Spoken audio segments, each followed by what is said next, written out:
A single crystal-clear sound can shatter a perfect life. For Alice Davenport, it wasn't the smash of a plate or a scream. It was the sound of her husband's laugh, a genuine, carefree sound she hadn't heard in months. The only problem was, he was supposed to be in a different city, closing the deal of a lifetime. Instead, he was here in the city's most exclusive restaurant, sitting with another woman. Alice's hand went instinctively to her swollen belly, a silent promise to the life within her that the perfect world they were about to enter was already a lie. Jonathan Davenport didn't just live a life, he curated it. His home, a sprawling Georgian revival mansion in the greenest corner of the city, was a testament to meticulous control. Every antique was sourced, every painting was an investment, and every member of his staff was vetted for discretion. His life was a portfolio, and its prize asset was his wife, Alice. To the outside world, Alice was the perfect counterpart to his ambition. A former art historian with a quiet grace and a smile that could disarm his most hardened business rivals, she was elegant, intelligent, and now beautifully pregnant with their first child, a son. She was the final, perfect piece in the portrait of Jonathan Davenport, the self-made millionaire. This evening, as the August sun bled orange and purple across the manicured lawns, Jonathan adjusted his custom-made Brioni tie in the hall mirror. The reflection showed a man at the pinnacle of success, sharp jaw eyes the color of cold steel, and an aura of unshakable confidence. "I've booked the jet for 7 p.m. "Darling," he called out, his voice echoing slightly in the marble foyer. "Should be in Chicago by 10 their time. The final papers for the acquisition won't sign themselves." Alice appeared at the top of the grand staircase, a soft cashmere shawl draped over her shoulders. At 7 months pregnant, she moved with a careful, deliberate grace.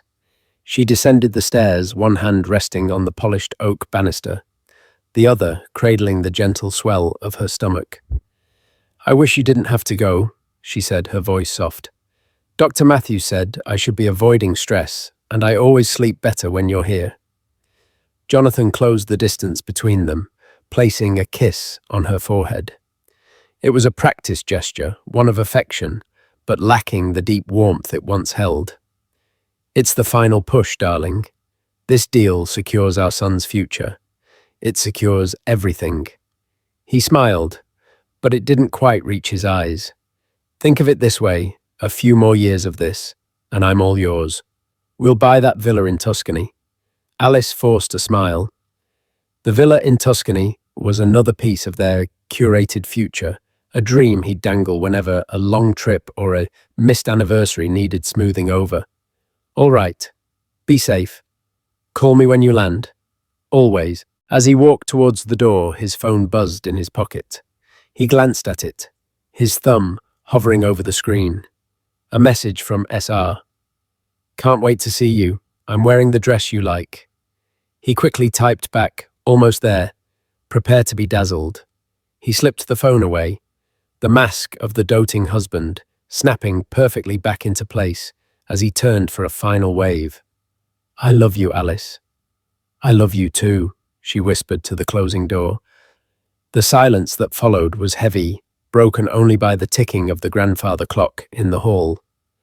Alice sighed, her hand moving in slow circles over her belly.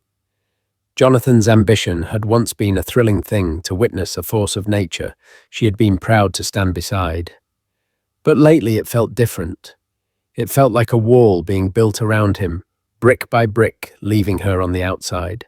The late nights, the unavoidable business trips, the faint, unfamiliar scent of perfume on a suit jacket he'd sent to the dry cleaners. She had explained them all away.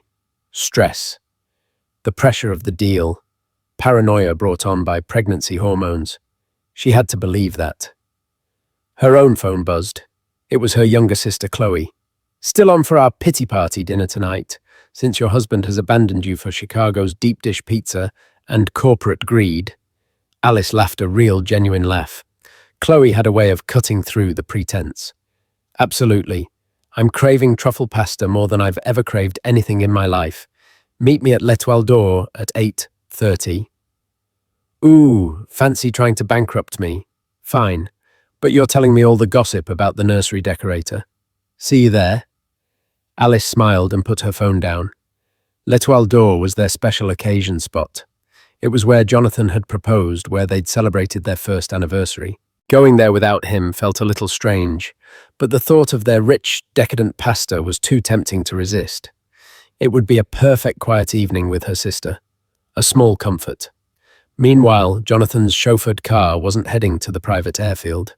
It was gliding through the city's glittering downtown, pulling to a stop in a discreet, private garage beneath a luxury condominium tower. He didn't get out. A few moments later, the passenger door opened and a woman slid in. Sophia Renault was everything Alice was not. Where Alice was classic elegance, Sophia was bold, modern art. Her fiery red hair was cut in a sharp, asymmetrical bob, and her green eyes sparkled with a rebellious energy. She was an artist, a sculptor, whose work was gaining notoriety in the city's most avant-garde galleries. She leaned over and gave Jonathan a deep, hungry kiss, her perfume, a heady mix of jasmine and spice, filling the car. "Hello, stranger," she murmured against his lips. "I thought you were supposed to be wooing investors in the Midwest. The meeting was productively rescheduled," Jonathan said, his hands tracing the lines of her silk dress. "I decided my time was better spent wooing you. I have a reservation, somewhere special." "Oh," her eyebrow arched. "More special than my little studio L'Etoile d'Or," he said, a smug smile playing on his lips.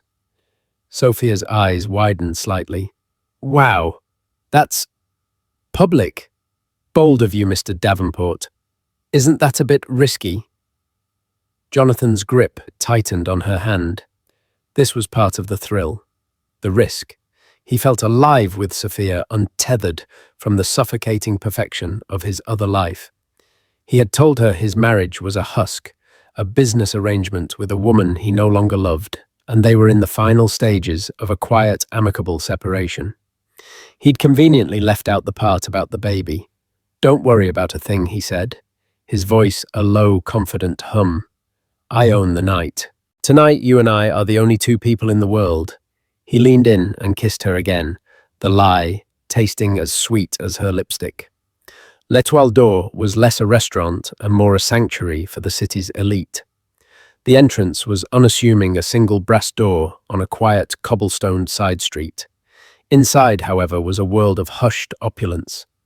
The lighting was low and intimate, casting a golden glow on the crisp white tablecloths, the sparkling Christoffel silverware, and the dark-suited waiters who moved with the silent, fluid grace of dancers.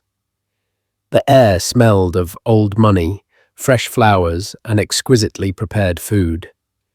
The maitre d', a severe-looking man named Mr. Dubois, with a memory for faces and a ledger of secrets, greeted Jonathan with a nod of practiced deference. "Mr. Davenport, a pleasure to have you this evening. Your usual table is ready." Dubois' eyes flickered for a fraction of a second to Sophia taking in her vibrant presence. He had seated Jonathan and his wife at that very table, booth 12 in the secluded back corner, dozens of times. He was paid handsomely for his discretion, but he was human. He noted the discrepancy, filed it away, and maintained his professional veneer. "Excellent, Dubois." "Thank you," Jonathan said, his hand resting possessively on the small of Sophia's back as he guided her through the main dining room. They settled into the plush, velvet-upholstered booth. It was perfectly positioned for privacy, shielded by a large floral arrangement and the room's clever architecture. From here, they could see most of the restaurant, but it was difficult for others to see them. "This is incredible," Sophia said, her eyes wide as she took in the scene. "I feel like I should be wearing diamonds and a tiara." "You are more radiant than any diamond," he said, the line delivered with the smooth polish of 1,000 repetitions. He ordered a bottle of Krug champagne, his favorite, and they touched glasses. To us, he toasted, to new beginnings. 20 minutes later, just as their appetizers arrived, the brass door at the entrance opened again. Alice stepped in, followed closely by her sister Chloe. Alice's eyes scanned the familiar room, a wave of nostalgia washing over her. She saw the bar where she and Jonathan had waited for their table, the night he proposed, the small alcove where they'd shared a secret kiss. Mr. Dubois approached them, his expression unreadable. Mrs. Davenport, Miss Thompson, what an unexpected pleasure. His mind was racing. This was a catastrophic failure of logistics, a collision of worlds he was paid to keep separate. He had seated Mr. Davenport and his guest not 10 minutes ago. He had to think fast. Every other table was booked. The only available seating was table 7, a small table for two near the central pillar. It was more exposed, but crucially, it was out of the direct line of sight of booth 12. There was a large marble pillar and a waiter's station partially obstructing the view between the two. It was a gamble, but it was the only one he had. "Dubois, so good to see you," Alice said warmly. "My sister and I had a last-minute craving for your truffle pasta. I hope you can squeeze us in." "But of course, madame," he said, his voice a model of calm. "We always have room for you. This way, please." He led them towards table 7, his posture ramrod straight, his heart pounding a little faster than usual. He seated Alice with her back mostly towards the corner where Jonathan was hidden. Chloe faced the room more directly. It was the best he could do. "Enjoy your evening, ladies," he said, bowing slightly, before making a swift, strategic retreat.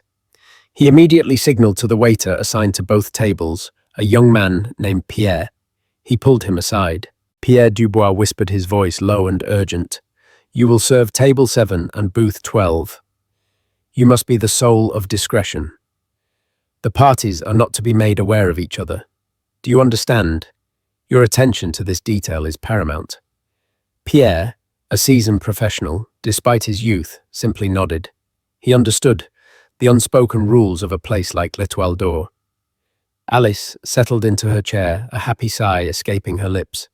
"Oh, this is just what I needed. Thank you for coming with me, Chloe." "Are you kidding? I'd never turn down a free meal at this place," Chloe joked, her eyes scanning the menu. Then she looked around the room, her gaze sweeping over the well-heeled clientele. "Wow! Look at that woman over there. Her hair is art." Alice glanced over her shoulder briefly, following Chloe's gaze towards the bar area, missing the corner booth entirely. "It's very red," she commented, before turning her attention back to the menu. "Now, pasta. And maybe we should start with the burrata." In booth 12, Jonathan laughed at something witty Sophia had said. It was a deep, uninhibited laugh. The sound carried, softened by the ambient noise of the restaurant, but distinct. At table 7, Alice paused, her hand hovering over her water glass. "That's funny," she murmured more to herself than to Chloe. "What is?" Chloe asked, not looking up from her menu. For a second, that laugh sounded just like Jonathan's. She shook her head, a small smile on her face. "That's ridiculous. He's thousands of miles away. I think my brain is playing tricks on me. Pregnancy brain is real, I tell you." Chloe nodded, sympathetically, oblivious. "Tell me about it. Last week I put my car keys in the fridge. Now, are we getting dessert? Because I'm already planning on the chocolate lava cake." Alice agreed, pushing the fleeting, absurd thought from her mind. It was a coincidence, a trick of the ear in a noisy room, nothing more. But across the restaurant, a fragile, invisible line had been drawn. And with every passing minute, the two worlds spinning in blissful ignorance were being pulled closer and closer together. The meal began as two separate symphonies of experience conducted by the increasingly anxious Miss Dubois and the unflappable waiter Pierre. At booth 12, Jonathan was in his element. He was charming, attentive, making Sophia feel as though she were the most captivating woman on earth. He told stories of his early business struggles, painting himself as a lone wolf who had battled his way to the top. "My marriage, it was a mistake of my youth," he confided, swirling the champagne in his glass. "We were two different people who wanted different things. We've been living separate lives under the same roof for years. The divorce is just a formality, a matter of paperwork and lawyers. It's complicated. Complicated how Sophia asked her artist's intuition, sensing a carefully constructed narrative. Business, he said vaguely, waving a dismissive hand. My company is built on an image of stability. We have to unwind things carefully. But that's all ending. This trip to Chicago, he began, then corrected himself smoothly. This deal I'm closing is the last piece of the old life. After this, I'm free. We're free. He reached across the table and took her hand. His touch was electric, and Sophia allowed herself to believe him. She wanted to believe him. Meanwhile, at table 7, Alice and Chloe were deep in conversation about baby names. I'm telling you, Oliver is a classic, Chloe insisted. Strong, gentle, timeless. Jonathan wants to name him Jonathan Davenport Jr., Alice said, rolling her eyes playfully. Can you imagine little JJ? I don't think so. She took a sip of her sparkling water. He says it's about legacy. Sometimes I think that's all he thinks about. A shadow of concern crossed Chloe's face. Is he... okay? He's been working so hard lately, even for him. Alice sighed. He's stressed. This acquisition is massive. But once it's done and once the baby is here, I think things will calm down. They have to. She looked down at her belly, a fierce, protective love washing over her. Everything will be different then. The first near miss came with the wine. Jonathan ordered a second bottle of Krug for his table. Pierre, ever efficient, brought the bottle out, presenting it to Jonathan, before heading to the waiter's station, near table 7, to retrieve a fresh champagne flute. As Pierre passed, Chloe glanced up. Is that Krug? She asked Alice. Isn't that Jonathan's absolute favourite, the one he calls his celebration juice? Alice's eyes followed Pierre as he placed the new flute on his tray. He's not the only person in the city with good taste, Chloe, she said lightly, but a tiny knot of unease began to form in her stomach. The laugh, now the champagne. It was silly. A string of coincidences. The second near miss was auditory. Sophia, feeling bold and playful, reached across the table and straightened Jonathan's tie. There, she said, her voice a low purr. Perfect. Jonathan caught her hand and brought it to his lips. Not as perfect as you, my fiery-haired muse, he murmured. His voice, though low, had a distinct timbre. This time Alice heard it more clearly. She froze her fork halfway to her mouth. It was a whisper, a ghost of a sound, but it was unmistakably his. Her head whipped around trying to locate the source, but from her angle, all she could see was the bustling centre of the restaurant, the marble pillar, and the back of a waiter's head. What's wrong? Chloe asked, noticing her sister's sudden tension. I don't know. Alice trailed off, feeling foolish. I really think I'm losing my mind. I keep thinking I hear Jonathan. Chloe gave her a sympathetic look. You miss him. It's sweet. But honey, he's on a plane to Chicago, probably eating peanuts and wishing he were here eating this pasta. She gestured with her fork. Now eat. It's getting cold. Alice tried to relax, to focus on Chloe, on the delicious food, but the knot of unease was tightening. The coincidences were starting to feel less like coincidences and more like clues. Her senses felt heightened, her awareness of the room sharpened. She found herself listening intently to the ambient chatter, trying to pick out that one specific voice from the murmuring chorus. The final damning piece of the puzzle came from Chloe. They were halfway through their main course when Chloe's phone, which was on the table, lit up with a notification from a social media app. She glanced at it. Then her eyes widened in confusion. Well, that's weird, she said, tapping the screen. What is Alice asked, grateful for the distraction from her own spiraling thoughts. It's a post from that artist you and I were looking at last month. Sophia Renaud, the one who does those crazy metal sculptures. Oh, I like her work. What about it? Chloe turned the phone around.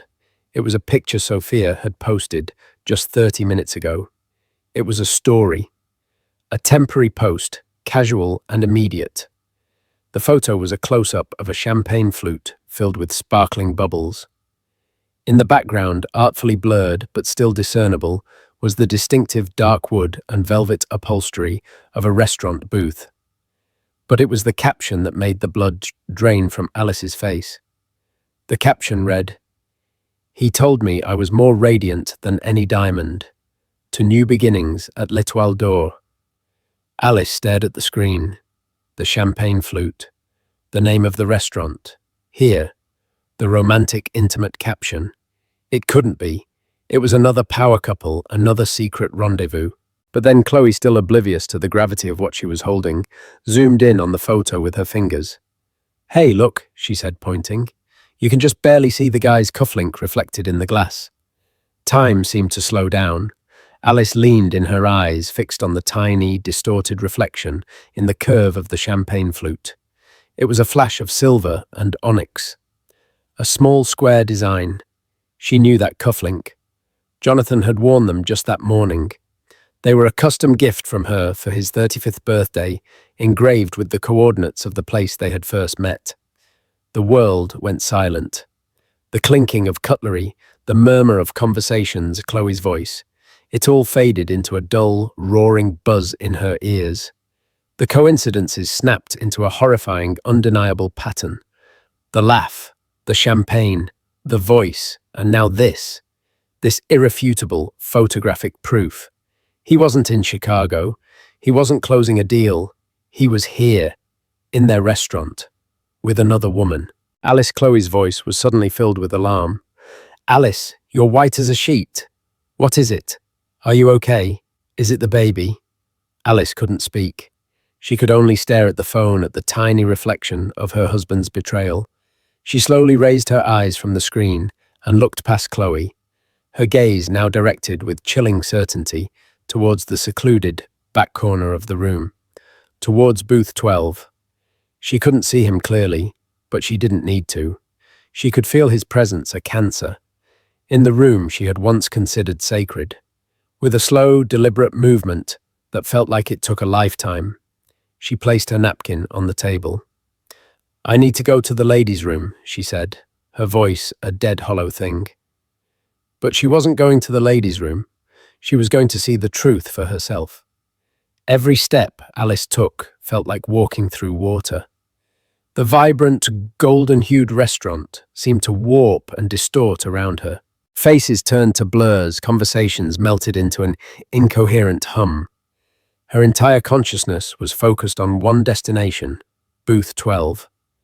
Her heart hammered against her ribs, not with anxiety, but with a cold, terrifying certainty.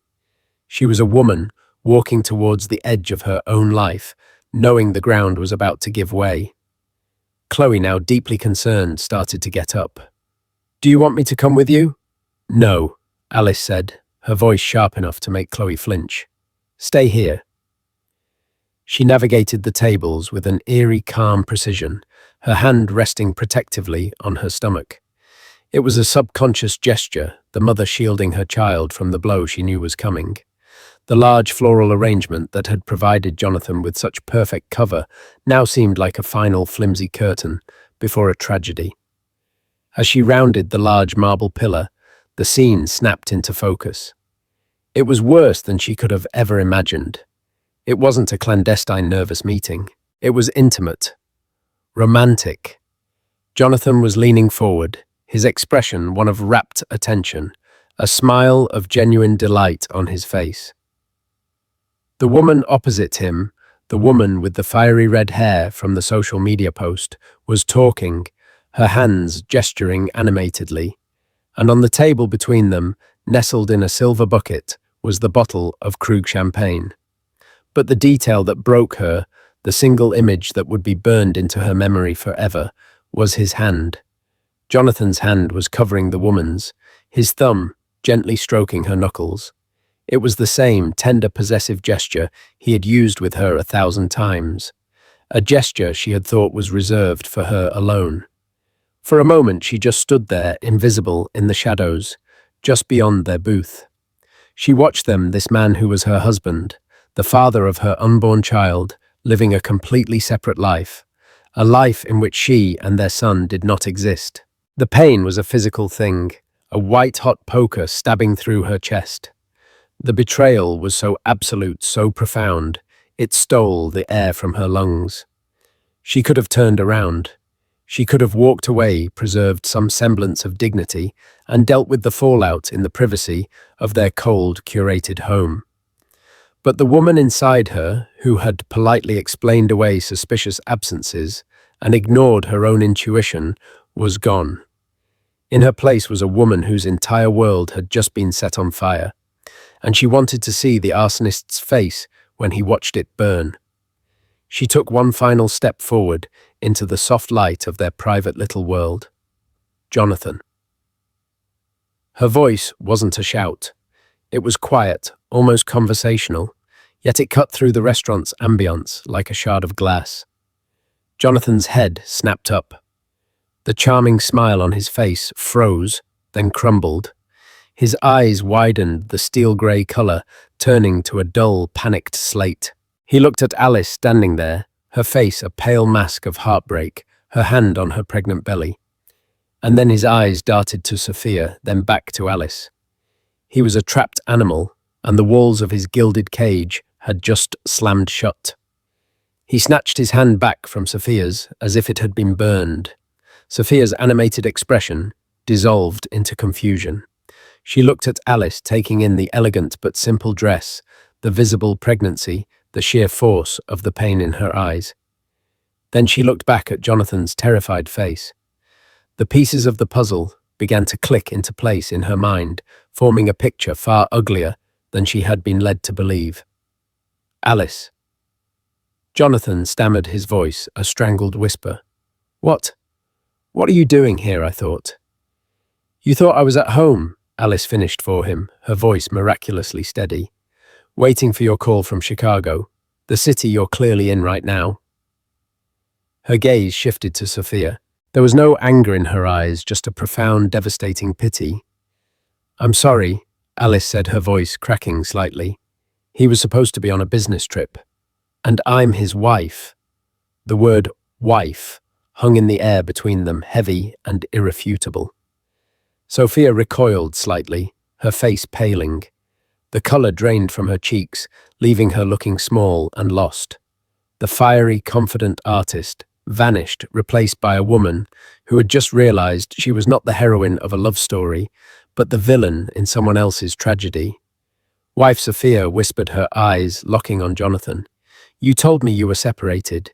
You told me it was over. It is complicated. Jonathan managed running a hand through his perfectly styled hair, messing it up for the first time all evening. He looked wildly around the restaurant. Other diners were beginning to notice. Conversations had lulled. The staff stood frozen. Mr. Dubois watched from a distance, his face grim. The catastrophe had arrived. Alice gave a short, bitter laugh that sounded like a sob. Complicated. Is that what you call this? Is that what you call our son? She patted her stomach pointedly, her eyes boring into Jonathan's. Is he complicated too? The mention of a son was a second blow. Sophia physically flinched, her eyes dropping to Alice's rounded belly. The full scope of his deceit hit her with the force of a physical slap. He hadn't just lied about being separated. He had erased a whole person, a whole future, from his story. Oh my God, Sophia breathed, pushing her chair back. You are having a baby. Jonathan stood up, his chair scraping loudly against the floor. He reached a hand out towards Alice, a desperate pleading gesture. Alice, please. Let's not do this here. We can go home. We can talk about this. Alice looked at his outstretched hand, the same hand that had been caressing another woman moments before, and she felt a surge of revulsion so strong it almost made her sick. Talk, she said, her voice rising slightly, drawing more attention. There's nothing to talk about, Jonathan. I have never seen anything more clearly in my entire life. She turned her back on him, her movements stiff and regal. She didn't look at Sophia again. Her quarrel wasn't with her. It was with the man she had built her life around. She walked back towards her table, her head held high even as she felt her entire world crumbling beneath her feet. Chloe was already on her feet, her face a mixture of shock, confusion, and dawning fury as she looked from Alice to the scene unfolding in the corner. Alice reached the table, picked up her purse, and didn't say a word. She just looked at Chloe, her eyes conveying everything. "Let's go," she said, her voice flat and devoid of all emotion. Without a second glance back, the two sisters walked out of L'Etoile d'Or, leaving behind the shattered remnants of a perfect evening and the deafening silence of a life blown apart.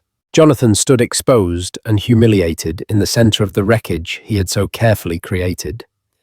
The drive away from the restaurant was a vacuum of silence. Chloe gripped the steering wheel, her knuckles white, her eyes darting between the road and her sister's terrifyingly still profile.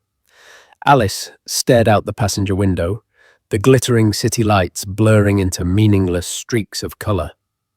The tears hadn't come yet. She was suspended in a state of shock so profound it felt like a dream, a horrifying out-of-body experience where she was watching a movie of her own life falling apart. The silence was heavier than any argument could ever be.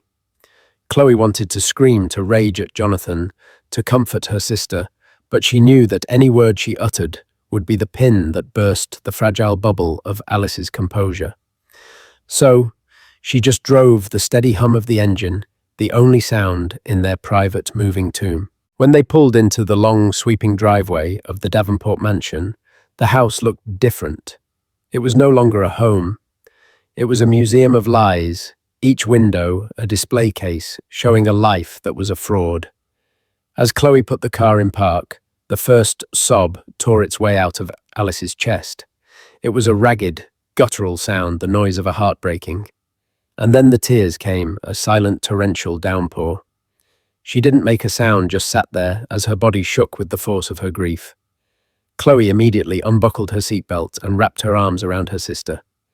Alice collapsed against her, the perfect posture gone, the dignified mask shattered. She cried for the man she thought she had married, for the future she had so carefully planned, and for the innocent child in her womb, who was now tethered to this catastrophe. He had his hand on hers. "Chloe," she finally whispered, her voice raw. He looked at her. He looked at her the way he used to look at me. "He's a monster, Ames," Chloe said, her own voice thick with emotion. "A pathetic, lying coward." They stayed like that for a long time in the driveway of the house that was no longer a home, until Alice's sobs subsided into exhausted, shuddering breaths. "I can't go in there," Alice said, looking at the imposing front door.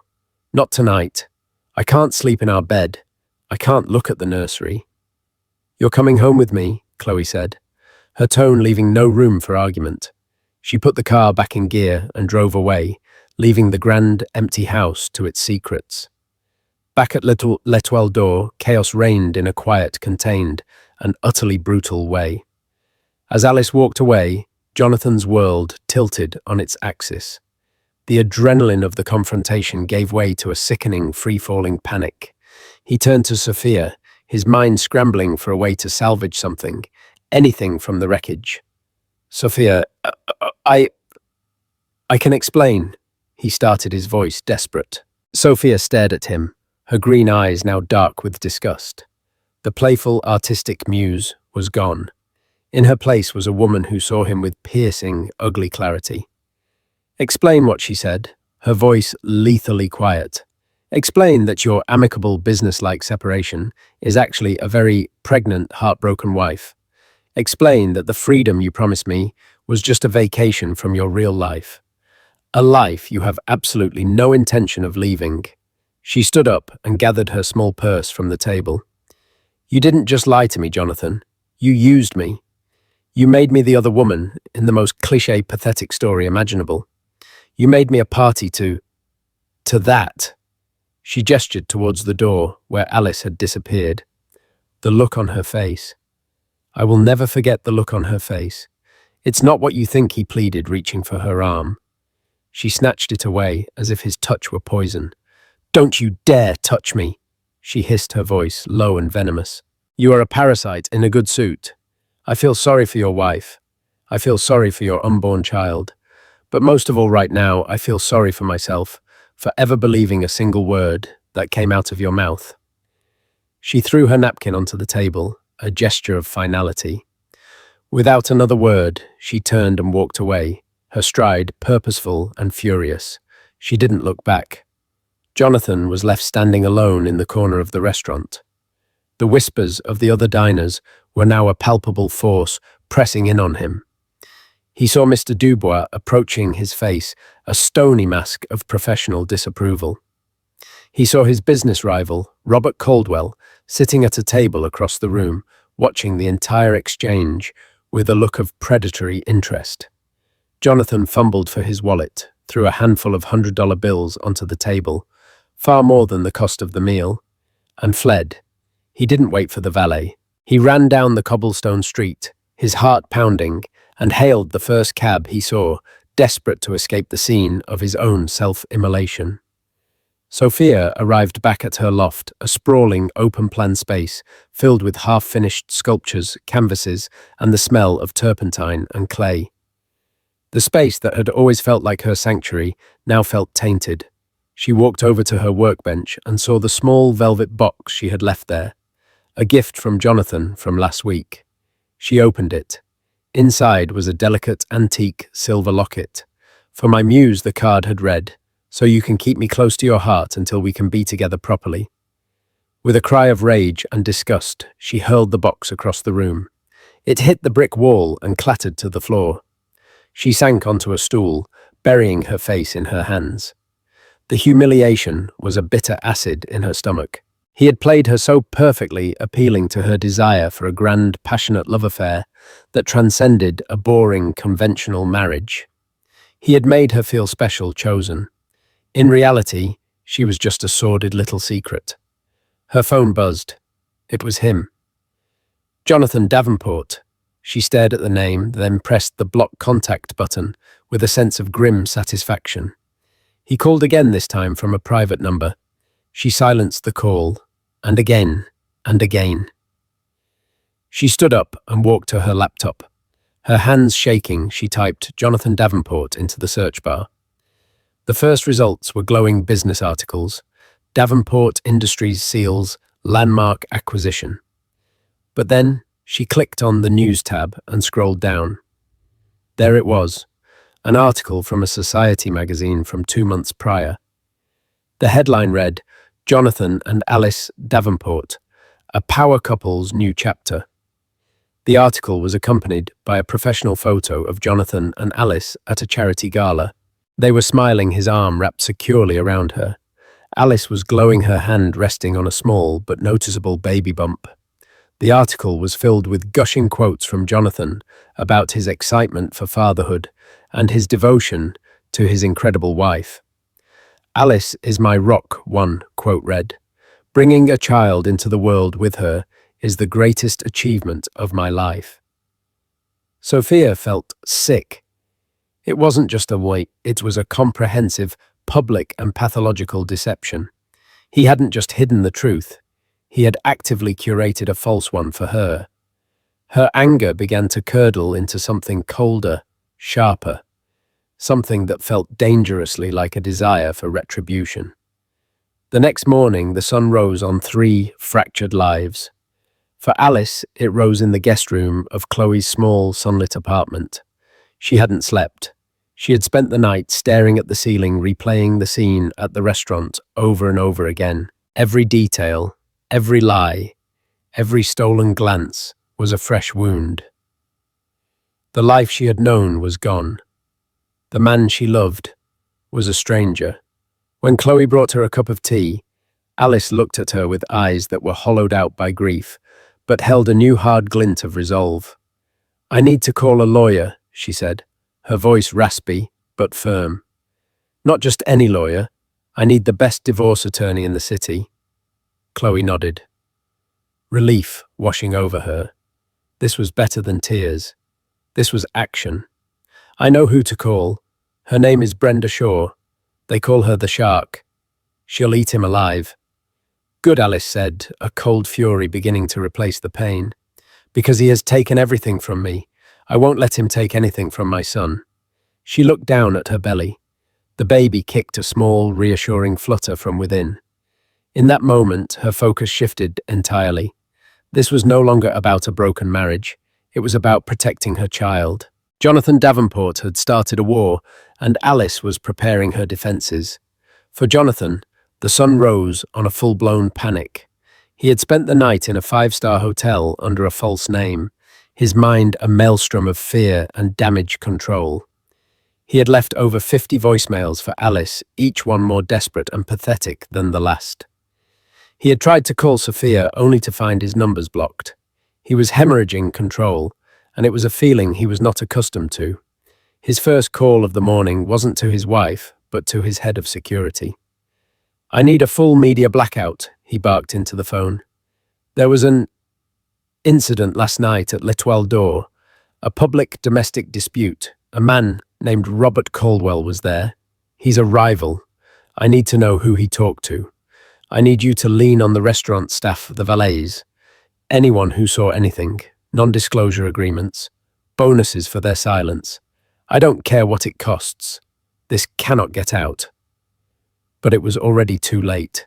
The first tremor of his professional unraveling came an hour later in the form of a call from his chief financial officer, a perpetually worried man named George. "Jonathan." "We have a problem," George said, his voice strained. "A big one. The final funding wire for the Chicago acquisition was supposed to come through this morning from the Sterling Caldwell Group. It's been put on hold." Jonathan's blood ran cold. The Sterling Caldwell Group was a key minority investor brought in to provide the last 20% of the capital. Robert Caldwell was their point man. On hold. "Why, on what grounds?" Jonathan demanded. There was a pause on the other end of the line. Robert Caldwell invoked the moral turpitude clause in the investment agreement, George said, sounding bewildered. "It's a boilerplate clause, usually for criminal behavior. He's claiming you've demonstrated a pattern of reckless personal behavior that could bring the company's leadership and stability into disrepute." "Jonathan, what the hell happened last night?" Jonathan sank onto the edge of the hotel bed, the phone feeling like a lead weight in his hand. Caldwell hadn't just seen the affair, he had weaponized it. He was using Jonathan's personal failing as a crowbar to pry open his biggest business deal, likely to try and swoop in and pick up the pieces himself. The villa in Tuscany, his son's secured future, it was all predicated on this deal. And it was now teetering on the brink of collapse because of a bottle of Krug and a lie. His desperation escalated. He had to fix this. He had to get Alice back on his side to present a united front. He left the hotel and drove to the mansion, expecting to find her there, ready for the tearful, dramatic reconciliation scene he had been rehearsing in his head. He found an empty house. Her closets were half empty. A suitcase was gone. On the pillow of their marital bed, she had left one thing, her wedding and engagement rings. The sight of the brilliant diamonds, usually a symbol of his wealth and success, now felt like a condemnation. For Sophia, the morning brought a cold, calculated fury. The initial shock and humiliation had burned away, leaving behind a core of hardened steel. She had been a fool, but she would not be a victim. She thought about Jonathan's lies. Not just the personal ones, but the professional ones he had fed her. He had often spoken of a new, ambitious green energy project his company was launching, lamenting that he was struggling to find the right kind of private equity support. Investors who were both wealthy and discreet. He had subtly probed her about her family, her background.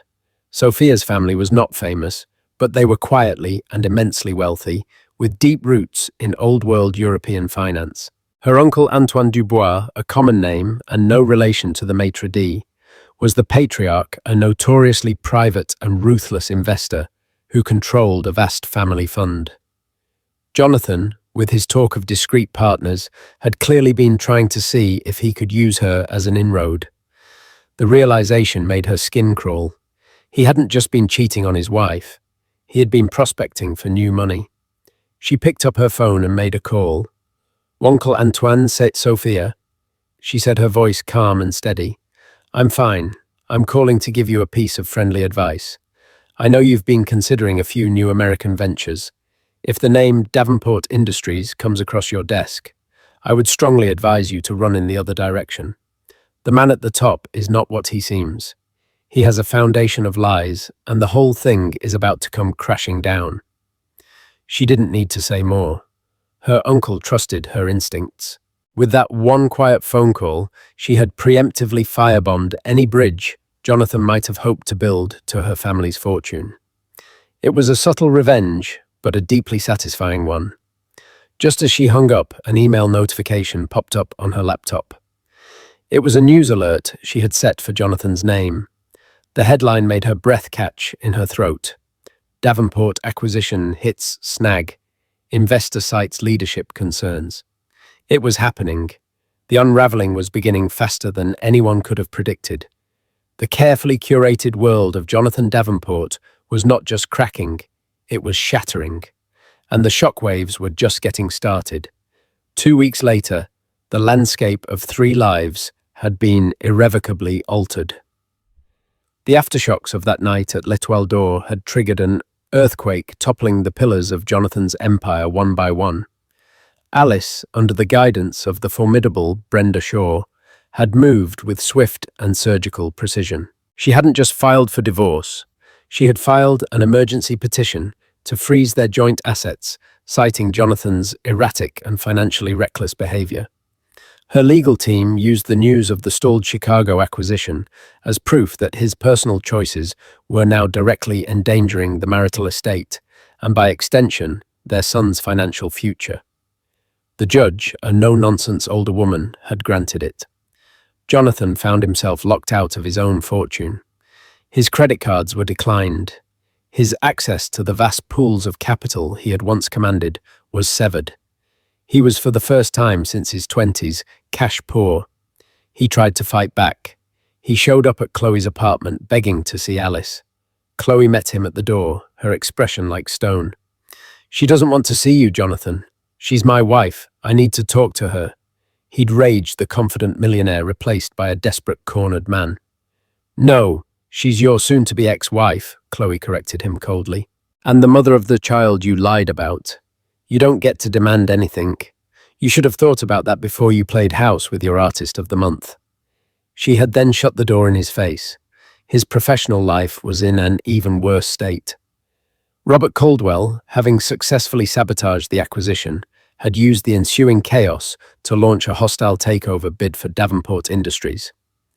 With Jonathan's assets frozen and his reputation in tatters, shareholders were panicking. The board, once loyal, was now entertaining Caldwell's offer.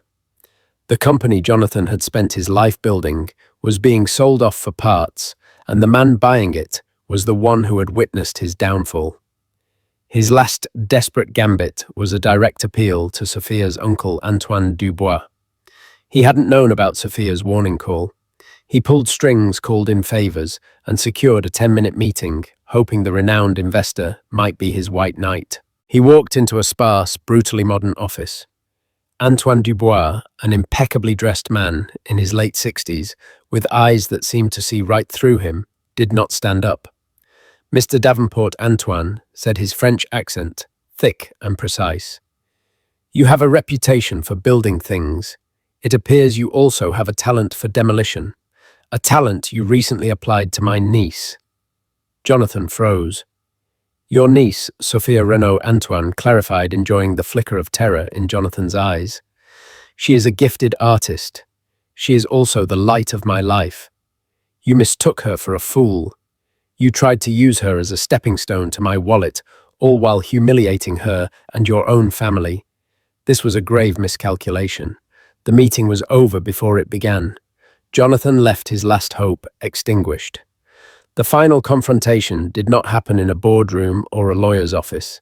It happened in the one place they had left the sterile neutral ground of Alice's OB/GYN clinic. She was there for a routine checkup. Jonathan, having found out the appointment time from a sympathetic secretary at his now former company, was waiting for her in the hallway. He looked haggard. The bespoke suit was wrinkled, his face was unshaven, and the aura of power had been replaced by a stench of sheer desperation. "Alice!" He began, his voice cracking. Please, just talk to me. Alice looked at him, and for the first time she felt nothing. No anger, no pain, just a profound and empty pity. She saw him for what he was, a weak man who had built a strong facade. There's nothing left to say, Jonathan, she said, her voice calm. You made your choices. Now we are all living with them. I can fix this, he insisted, his voice rising. I can get the company back. I can make it right. For us. For our son. Don't do this. Don't take him away from me. Alice stopped and turned to face him fully. Her hand rested on her belly, which was now large and prominent under her maternity dress. You are the one who tried to take him away, she said, her voice dropping to an icy whisper. You tried to erase him. You sat in that restaurant, and you built a fantasy life with another woman where he didn't exist. So don't you dare stand here now and claim him as your reason. He is not your bargaining chip. He is my son. She continued. You didn't love me, Jonathan. You loved the idea of me. The perfect wife for the perfect life you were building. The same way you loved your perfect house and your perfect company. They were all just assets. And when one of them became inconvenient, you looked for a replacement. She saw the truth of her words land, saw the final flicker of his defiance die. He had no defense. I'll make sure he knows who his father is, she said, as a final crushing blow. But I will spend the rest of my life making sure he is nothing like you. She walked away, leaving him standing alone in the sterile white corridor. A king with no kingdom, a husband with no wife, and a father with no family. He had curated the perfect life, and in one selfish, reckless evening, he had curated its perfect destruction. Alice stepped out of the clinic and into the bright afternoon sun. For the first time in weeks, she took a deep breath that didn't hurt. The future was terrifying and uncertain. She would be a single mother. She would have to rebuild her life from the ground up. But as she placed a hand on her belly, feeling the strong, steady kick of the life within, she knew she wasn't alone. She had lost a husband, but she had found herself. Her new life, the real one, was just beginning. The story of Jonathan, Alice, and Sophia is a brutal reminder that a life built on lies is a house of cards ready to collapse at the slightest breeze. One night, one choice shattered everything. But from the ashes of betrayal, true strength is often forged. Alice lost a husband, but found her power as a mother. Sophia escaped a web of deceit and reclaimed her dignity. And Jonathan, he was left with the deafening silence of the empire he himself destroyed. What would you have done in Alice's place? Could you ever forgive a betrayal that deep? This story shows that sometimes the most empowering act is to walk away and build a new future on a foundation of truth. If this story of love, lies, and ultimate reckoning moved you, please show your support by hitting that like button, sharing it with someone who appreciates real-life drama, and subscribing to our channel for more stories that reveal the truth behind the perfect facade. Your support helps us bring these powerful narratives to light. Thank you for listening.